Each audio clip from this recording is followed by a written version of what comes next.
livro, né, Duda Penteado, Artistic Revolution, Arte e Transformação, é um resultado de uma proposta, de um trabalho, uma trajetória de quase 3 anos, onde nesse momento, né, eu tive a oportunidade de refletir sobre o meu processo de manifestação artística por mais de 20 anos e fazer esse trabalho juntamente com diversos críticos de arte. Então é um momento muito especial, né? Existem obras desde quando eu comecei, né? As minhas primeiras referências de obras que eu achei que elas diziam alguma coisa por volta de 1995 até 2013. Eu sou a Gracinha Pinheiro, sou amiga do Duda, conheci o Duda desde 1999 e sou colecionadora, admiradora, sou fã do Duda. O Duda é um artista diferente, ele é um artista maravilhoso, ele é um artista empreendedor, é um artista tão contemporâneo e ele é um inquieto, um curioso. E o que faz o Duda diferente é que ele é um estudioso. O importante para ele é a busca. E ele se interessa, ele conversa e ele consegue reunir tanta gente como hoje está aqui. Ele traz gente de Vitória, eu estou vindo de Vitória, ele traz gente dos Estados Unidos, ele traz gente do mundo inteiro, de Dubai, para estar com ele aqui. Nessa questão de elaborar o livro, a gente começou o livro abrindo ele com um texto extremamente poético e filosófico, né? Que ele faz toda uma alusão ao que é a busca da raiz da existência do ser humano. E eu acho que o Olívio Guedes foi muito feliz em escrever esse texto, Duda Penteado, o artista do instante eterno, que na verdade uma reflexão das raízes da nossa existência, né? Voltando à caverna, né? Tentando entender aonde começam as primeiras manifestações do ser humano, né? Ele começa na caverna, o homem começa a se registrar, começa a se expressar, começa a fazer as primeiras marcas, né? A criar os seus primeiros sonidos, a criar a sua primeira sinfonia, né? E ali a gente começa a entender um processo, né? De um ser humano, de um animal que é elaborado. E daí então a minha obra ela busca, né, nesse texto poético existem várias alusões, mas a minha obra ela busca um diálogo com a antropologia, com a história, com a filosofia e com a teologia, né? E o ser humano na verdade deixa a sua primeira evidência na caverna, que ele está preocupado muito mais, a preocupação dele é muito maior que o material, que a sua existência do aqui e agora, né? Tanto que aquela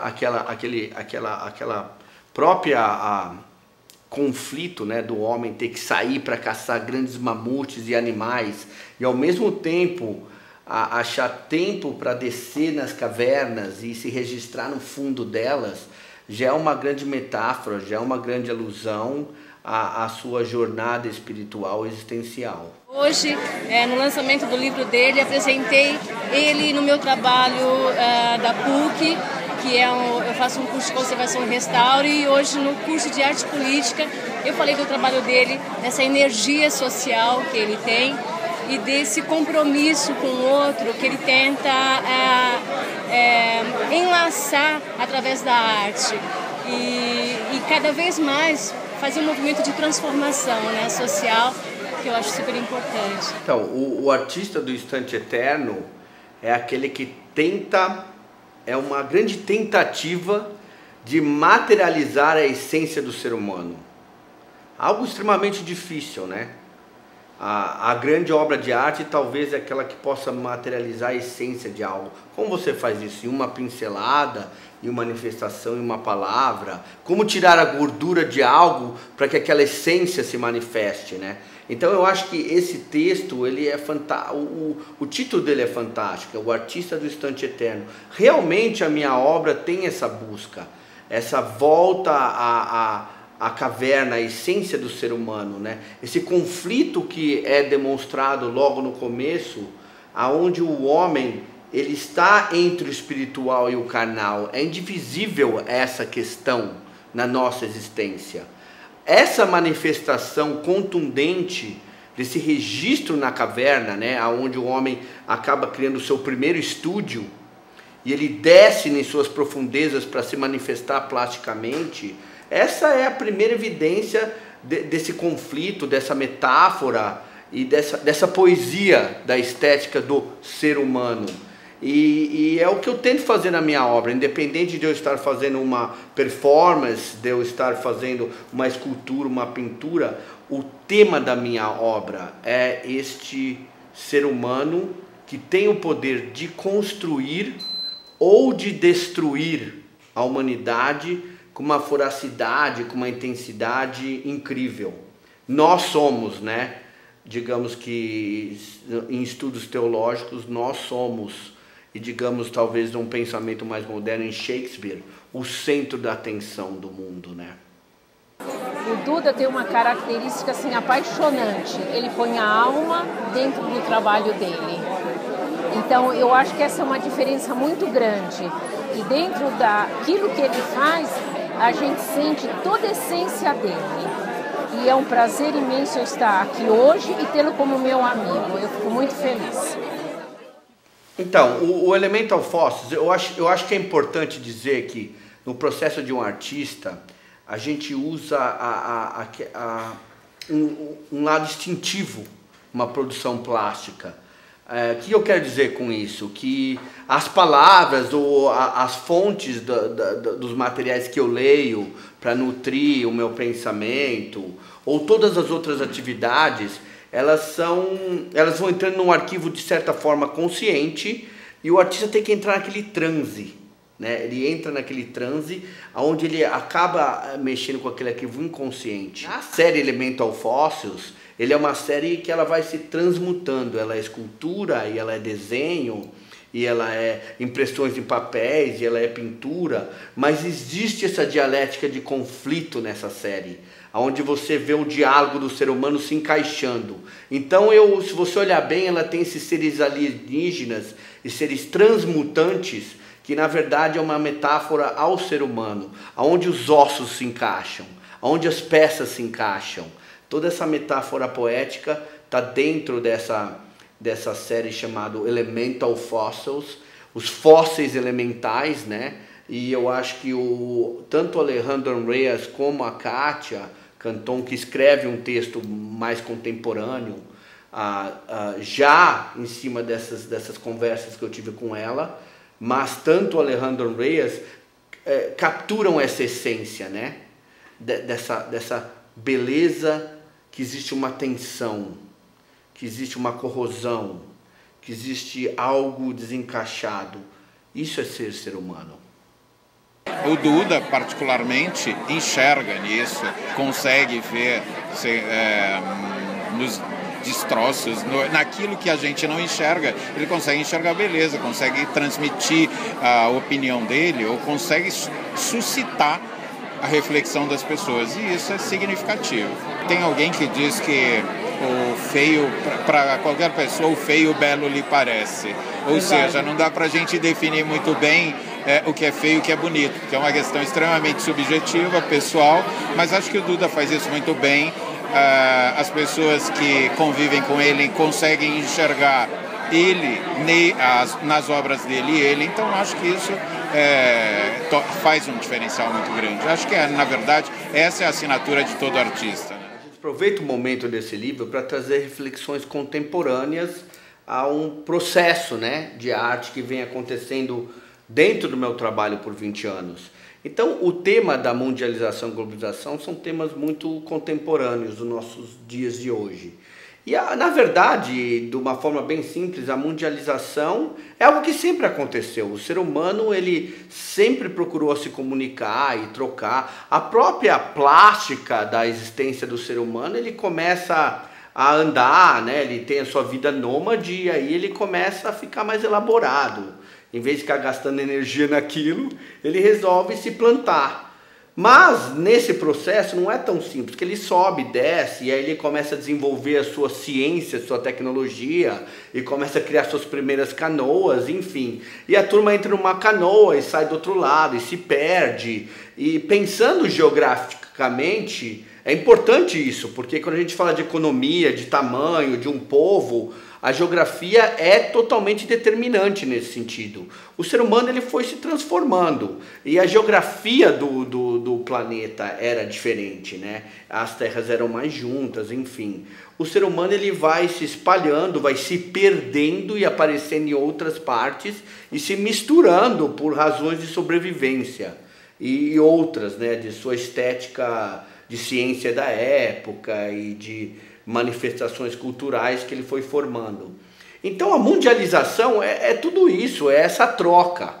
Agora, a globalização não pode ser confundida com a mundialização, porque a globalização ela vem de uma estética de dinheiro, né? De domínio, de monopólio. E eu acho que aí é muito importante a gente fazer a reflexão, porque a globalização, por nós entendermos a evolução da ciência, da tecnologia, o processo de mundialização dentro da globalização é muito mais acelerado, porque o ser humano consegue se comunicar muito mais rapidamente e de outras formas, não só passando por monopólios, por exemplo, da mídia. Hoje em dia ele filma, faz Facebook, faz Twitter e manda mensagem. Isso criou a sua própria estética de comunicação. Eu diria que isso está parte ainda num processo de mundialização. Mas a globalização é esse sistema de monopólio muito forte relacionado a império, a dinheiro e que se manifesta no mundo inteiro de uma forma muito violenta. Na verdade, vivemos na época da globalização e a globalização não está resolvendo os problemas da humanidade. Continuamos a ter fome, continuamos a ter miséria, assim, a divisão de renda está cada vez pior por causa da globalização. E eu acho que a estética mais complicada com tudo isso é essa questão do homem poder apertar um botãozinho, implodir ou desconectar ou transformar uma vila, perdendo um contexto local. E a existência do ser humano nesse momento depende de um conceito chamado local, que é o local e o global. Então eu acho que essa estética da globalização e desses monopólios tem que ser algo muito bem monitorado, porque na verdade essas grandes organizações elas mudam de nome e mudam de papelada e mudam de logo, mas estão espalhadas de formas massivas e muito influentes no mundo de hoje. Eu fiquei muito contente com o reconhecimento dele lá fora, né? Foi em 2009, nós estivemos lá na ONU para receber uma medalha. Eu recebi a medalha da Paz do Sérgio Vieira de Mello, e ele recebeu uma medalha também muito importante de reconhecimento pelo valor que ele tem artístico, né? Representou bem o Brasil, né? Continua representando, porque ele está mais lá do que aqui, né? De uma certa forma, o Brasil e os Estados Unidos existem muitas similaridades, são continentes muito grandes, existem por volta de 500 anos, né? Eles todos têm 500 e tralalá, eles são países que têm uma durabilidade de tempo similares. Existem suas diferenças, né? Os Estados Unidos é uma raiz protestante, o Brasil é uma raiz católica, mas enfim, nesse jogo de conflitos sociais e situações, provoca um estado de alerta muito forte, que eu acho que é muito importante para um artista, muito importante para pessoas que estão conectadas a movimentos globais, né? E isso acaba gerando uma agilidade. E, para simplificar, eu virei um outro. Eu cheguei lá, eu era um latino, eu não entendia, eu fui aprimorando inglês e começando a aprender o espanhol, mas de uma certa forma ou outra, no final fui muito bem recebido, criei uma trajetória muito grande nos Estados Unidos, mas eu nunca me senti, é difícil dizer isso, eu nunca me senti que eu sou da América do Norte. Eu sempre fui brasileiro, eu sempre vou ser brasileiro. E essa estética, esse incômodo, é o material que faz você engolir, né? Faz você continuar nesse processo. E dali se sai esse alimento dessa condição. Então, o exilado voluntário, eu acho que é uma experiência que milhões de pessoas deveriam passar, né? Eu tenho o prazer de conhecer o Duda aí desde 2009, é um grande amigo do meu sogro, né? E a gente foi se aproximando e conseguiu ter essa amizade maravilhosa, tive a oportunidade de conhecê-lo, estar com ele aqui no Brasil, em Nova York, e poder acompanhar um pouquinho do trabalho, essa transformação que é o grande artista do Penteado, né? E poder apreciar aí toda essa maravilha que é o trabalho dele. O Duda é um cara, além de uma pessoa muito sensível, é um cara que é um multi-homens aí, você consegue falar com o Duda de vários assuntos, é um cara que tem uma visão tanto de mundo como de futuro, que é um aprendizado, assim, para mim estar com ele é sempre estar aprendendo, é sempre poder apreciar esse trabalho, e sem dúvida, facilita muito essa faceta dele, essas várias facetas que ele tem. O resultado de ser o exilado voluntário foi um processo onde eu me envolvi com líderes na área de Nova York, que tinham raízes latinas muito fortes, alguns nascidos nos Estados Unidos, outros não. E daí surgiu um projeto chamado We Are You, Nós Somos Você.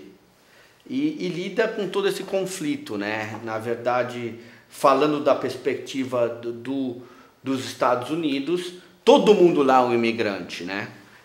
Mas as camadas mais recentes são talvez consideradas como os invasores, enfim, né? Existe toda uma estética política ali, né? Um pouco, digamos, manipulada, né? No sentido de que o latino ou o que está invadindo está roubando os empregos. E não é uma verdade, porque na verdade para você ter um emprego decente nos Estados Unidos você tem que ser legalizado. Enfim, essas tensões em volta, elas não começam hoje. Aonde eu fui beber? Eu fui beber no Martin Luther King Jr., que começa essa revolução, né? Que é uma revolução por direitos, com uma grande desculpa, né? Racial, de cor, né? Que é um tremendo abuso da humanidade, né? Enfim, usado em diversos momentos da história, tanto a escravidão como esse tipo do abuso do exilado ou outro, acontece na condição da evolução do ser humano. E temos momentos muito fortes na construção do novo mundo, né? Na estética do novo mundo. O Duda, ademais de ser um artista extraordinário, um artista bastante peculiar, é uma pessoa que tem um conteúdo, que na verdade esse conteúdo de alma ele traz para a sua arte. Então eu me sinto muito honrada de estar nessa noite, realmente uma vez mais reconhecendo e agora vendo todo esse seu trabalho num livro, um livro que com certeza estará na nossa casa, no nosso escritório, mais do que um objeto, mais do que um objeto de decoração, mas sim um objeto de inspiração. Eu vejo no Duda alguém com uma visão muito global. Não é só a visão, mas a experiência e o sentimento global. E nós sabemos que o nosso país também se caracteriza por toda essa diversidade. Então o Duda está num ambiente propício para trazer todas essas coisas que ele viveu lá fora, né? Com certeza terá um sucesso. Ele tem coisas aqui marcantes que já vem realizando em diferentes locais e nós temos certeza de que hoje será mais um grande passo. É importante contar essa história. Da onde nasce o poema We Are You? Essa história de bastidor. Trabalhando com essa associação em Nova York, veja bem, fui convidado a fazer um pôster posteriormente, antes de eu lidar com o tema do We Are You. Eu fui convidado e eu peguei uma escultura minha da série do Elemental Fossils com ossos e criei um pôster de uma estética extremamente contemporânea. Era uma fila onde a gente ia diminuindo essa escultura e aumentando ela. Aquilo ficou muito forte. E era uma conferência sobre a velhice e sobre o processo humano, e enfim. E aquilo ficou muito forte, que tinha a ver com quem espera na fila, quem é atendido, enfim. Quando esse pôster saiu, foi um sucesso por um período bem limitado, Quando chegou a própria mídia latina dos Estados Unidos, eles se negaram a gravar e a mostrar esse pôster. Porque o latino dentro dos Estados Unidos era aquele que tinha chegado à terra do milk and honey, do leite e do mel. E que, de certa forma, os Estados Unidos têm muita oportunidade, mas também não é assim. Aquilo me indignou, porque eu fui chamado para aquela conferência e no final o Mário Tapper vira para mim e fala: Duda, nós não vamos fazer a tua entrevista, não dá. Estão dizendo que essa estética que você criou é muito forte. É muito forte. Eu falei: muito forte para quem? Para americano ver? Então não vai dar para te explicar agora. Daí, eu acho que naquele momento nasce o Duda, o ativista. E aí ele me chamou depois de um tempo para a gente continuar o trabalho e tal, e eu falei para ele: olha, eu acho que não é por aí, em vez de a gente criar um pôster, uma estética para uma conferência ou outra, eu acho que está faltando a gente criar uma obra que lida com a estética do latino, porque ele está inserido em tudo dos Estados Unidos. A segunda maior língua falada no mundo inteiro hoje em dia é espanhol, e ele está em toda parte dos Estados Unidos. E ele é americano. Muitos deles são advogados, são filhos, já são netos. Existe alguma coisa mal resolvida. Aí eu falei para ele: olha, ou eu faço essa obra que vai ser uma pintura, ou eu não faço nada. E ele topou. Era uma pessoa extremamente militante e genial. Falou: não, Duda, vai e faz. Daí se nasce a pintura, o Iaiu, e se nasce o poema. Basicamente, quando eu fiz essa pintura, o poema saiu. Mais pra frente, eu acabo entendendo que eu tenho um processo criativo muito parecido com Michelangelo. Michelangelo, ele não era um poeta no sentido clássico, como eu não sou também, que escreve diretamente da palavra, mas ele fazia alusões e textos poéticos às suas próprias obras. E é o que eu faço. E daí se nasce, junto com essa pintura, onde é uma decomposição da bandeira americana. Existe uma mulher, que é uma alusão à Estátua da Liberdade segurando um bebê novo. Existe nessa pintura também uma estrela nova se juntando a essa bandeira, se juntando a essa composição. E daí se nasce. Eu vou ler a versão traduzida para o português, ele foi escrito primeiro em inglês. Mas aí está: América, América, na virada do milênio, ainda chora, ainda luta, ainda ignora. Ainda assim aparece nos quatro cantos da terra. América, Madre América. Não mais ou somente branco, azul e vermelho. Um novo som, uma nova cor, uma nova pincelada. Amarelo, marrógane, roxo, lilás, ouro, latino. Não precisa mais ter apenas mãos que trabalham a terra, mas advogados, juízes, médicos, educadores, um senador, um governador, uma voz em formação de uma nova cultura. Latino, América do Norte, América Latina. Nós somos vocês. Nós somos americanos. E o Duda, além da simpatia, que eu não acho que só a simpatia seja tão importante na obra do artista. A gente primeiro tem que analisar a obra. Não importa se o artista é simpático, o importante é a sua arte, a sua criação, a sua emoção, o que ele sente na hora de criar uma obra de arte. Não tem nada parecido com o Duda, nada. Eu acho que é uma arte que ele mesmo criou. Quando você vê uma obra do Duda, você já sabe que é do Duda, entende? E ele tem também umas esculturas que ele faz com ossos de boi, de animais. E são incríveis, são maravilhosas. Eu acho muito importante falar isso no final dessa obra. Essa poesia ela é tão poética, eu acho que tem uma poética tão profética, que ela faz uma alusão de um conceito novo. Não falamos hoje em dia mais em América do Norte, América do Sul e América Central. Somos as Américas, com as suas economias, com as suas diferenças, mas também com as suas evoluções. E agora o mundo olha, principalmente depois da crise de 2008, para as Américas. E está aqui no poema, né? Latino, América do Norte, América Latina, nós somos vocês, nós somos americanos, são todos novos, né? Somos América, somos todos da Nova América. E aí está essa referência. Então essa obra ela não fala só do que acontece nos Estados Unidos, mas ela fala desse diálogo dos Estados Unidos para todas as outras Américas e com o mundo. Simplesmente é um luxo, né? Ele morar em Nova York, fazer um lançamento aqui no Brasil, exatamente aqui em São Paulo, na nossa capital, na nossa casa, na casa dele, né? No cantinho.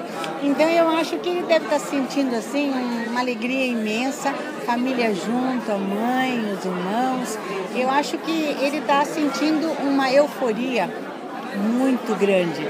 Até porque, o que a gente pode desejar para um grande artista e para um grande amigo, principalmente uma pessoa que você admira profundamente? Sucesso!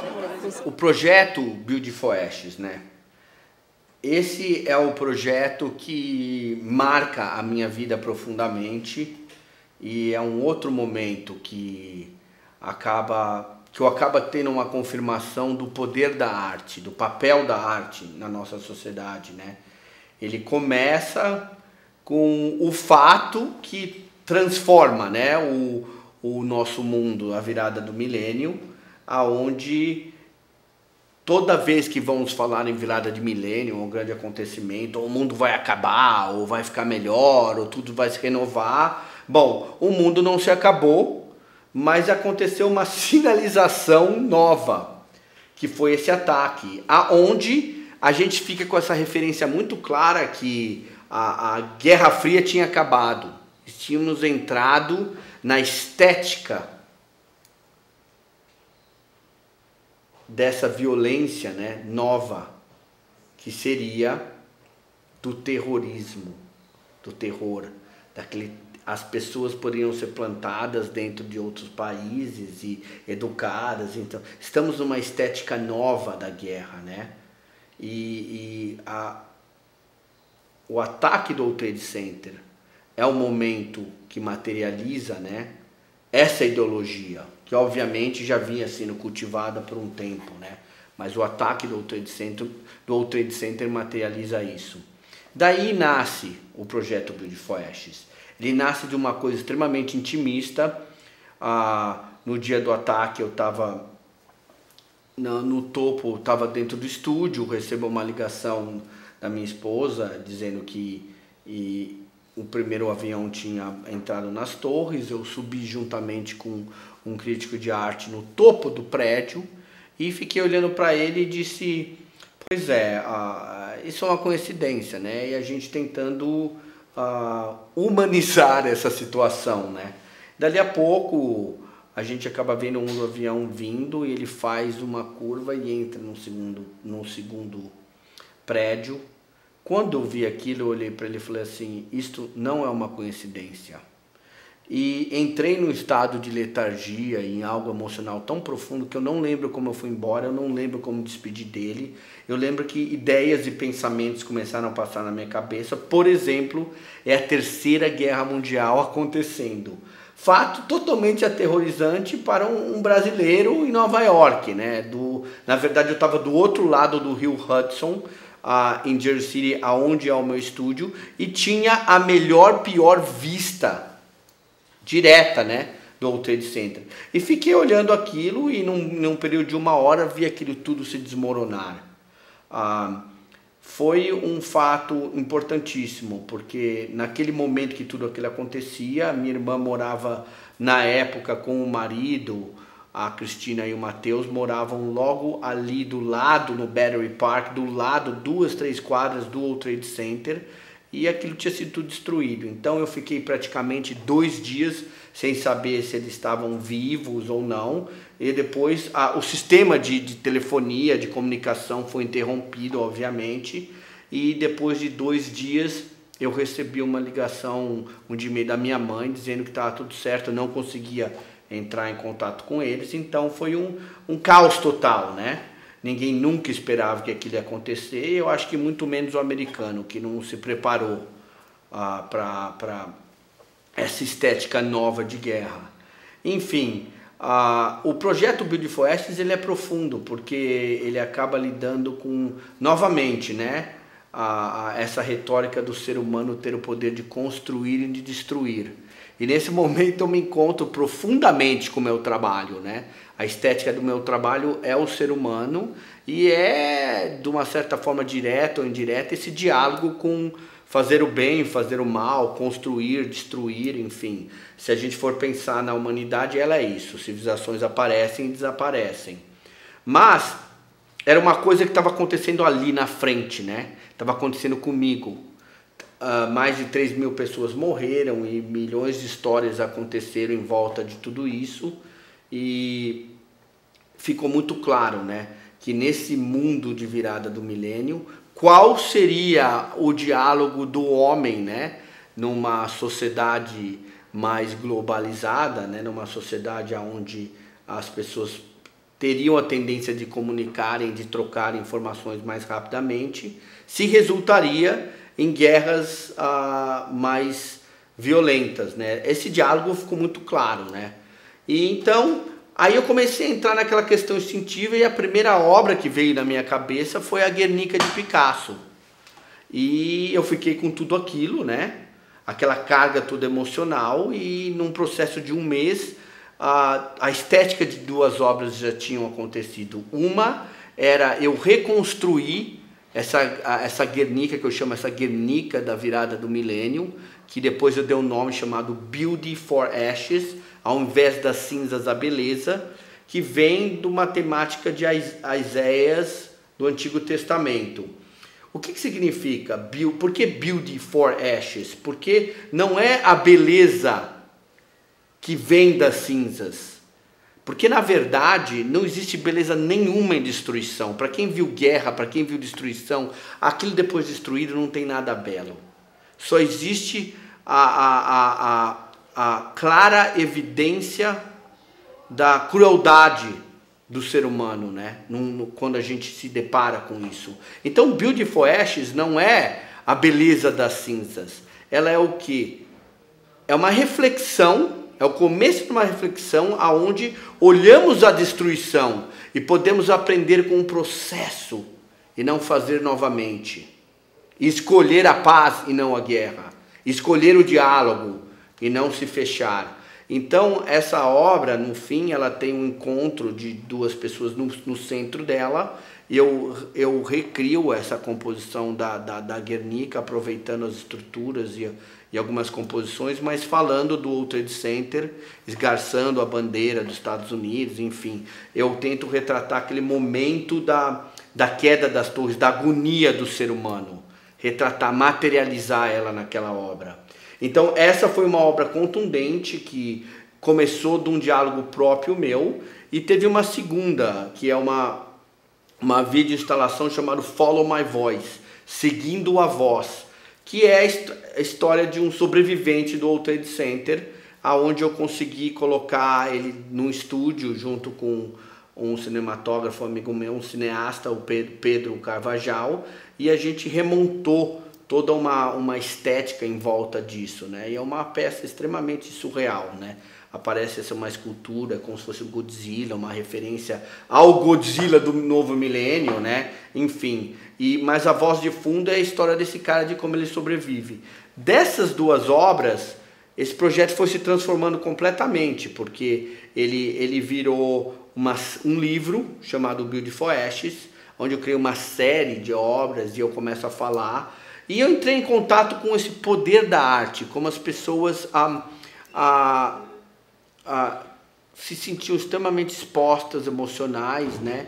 E eu acho que um dos marcos desse acontecimento é mostrar a fragilidade do ser humano, como somos frágeis, né? A gente acha que de repente está em um lugar, ou numa cidade, ou por ter um cargo, ou isso, aquilo, que somos indestrutíveis. E essa não é a realidade do ser humano. E esse ataque do World Trade Center revela uma fragilidade, né, novamente, da condição do ser humano. E aí existem dois momentos muito profundos desse projeto. Um é onde eu tive acesso a pedaços da viga do World Trade Center, aonde eu resisti por mais de 2 anos a mexer com esse material. E aí eu resolvi.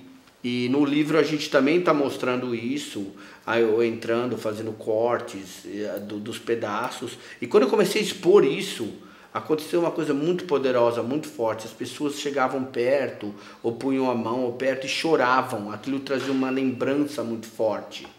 É como se aqueles pedaços tinham materializado algo profundo de uma passagem histórica horrível e tão recente. E aquilo foi um momento assim importantíssimo, que eu entendi que eu precisava continuar esse projeto. E aí o segundo momento foi que eu, depois de alguns anos que eu tinha já lançado o livro e tudo, eu continuava tendo repórteres. Eu fui nos artistas que a mídia veio atrás, queria saber. Eles queriam saber principalmente por que eu trouxe a Guernica para falar do World Trade Center. E a resposta era muito simples.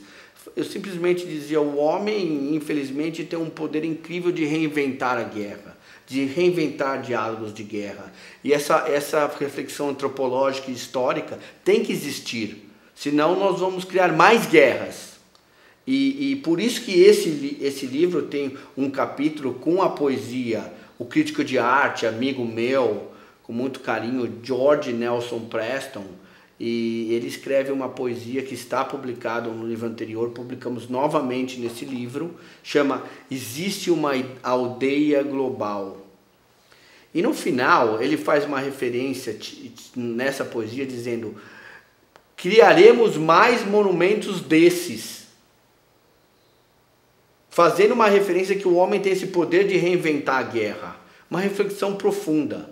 Eu acho que foi um momento e ainda é um momento de reflexão muito recente da história, onde a gente precisa realmente pensar em questões históricas e antropológicas. E nesse momento eu comecei a ter ligações e jornalistas eles me perguntavam, e aí? Da onde vai esse trabalho? E aí naquele momento eu falei, olha, a resposta não está mais comigo. A resposta a gente tem que pesquisar nas gerações que estão crescendo agora. Esses jovens que são a geração pós-World Trade Center, pós-virada do milênio. Qual foi o impacto de tudo isso neles? Daí eu crio o projeto da obra Beautiful Ashes, que é essa pintura, se nasce o projeto Beautiful Ashes, onde eu começo a convidar estudantes a nível universitário para criar essas instalações, essas desconstruções e reconstruções do que seriam essas novas Guernicas da virada do milênio, baseadas nessas construções e nessa estética que eu usei na obra Beautiful Ashes. Esse é um projeto que viajou os Estados Unidos, veio para o Brasil e a gente vai agora levar para a Europa, e eu quero daqui a uns anos lançar um livro sobre essa questão, né? O que é essa guerra? O que é essa Guernica contemporânea da virada do milênio? Duda, além de ser um grande artista, ele é um ser humano diferenciado. Qualquer que seja a sua crença, não sei qual é, se você é espírita, se você é católico, se você é cristão, como ele é, você tem que admitir e entender que o Duda é um espírito de luz, é um espírito diferenciado. E isso faz aquilo que você perguntou, né?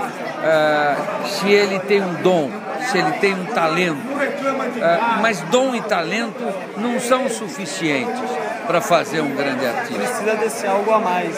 Um grande artista precisa de dom, de talento e muito trabalho, e muita vontade, e uma crença fundamental na importância da arte como a linguagem universal, da arte como o único caminho da paz, da arte como o único caminho de comunicação possível entre os seres humanos e comunicação universal. Como se a arte, indo lá para trás, para a Bíblia, né, para a Torre de Babel, como se a arte fosse a linguagem que a humanidade falava antes da Torre de Babel.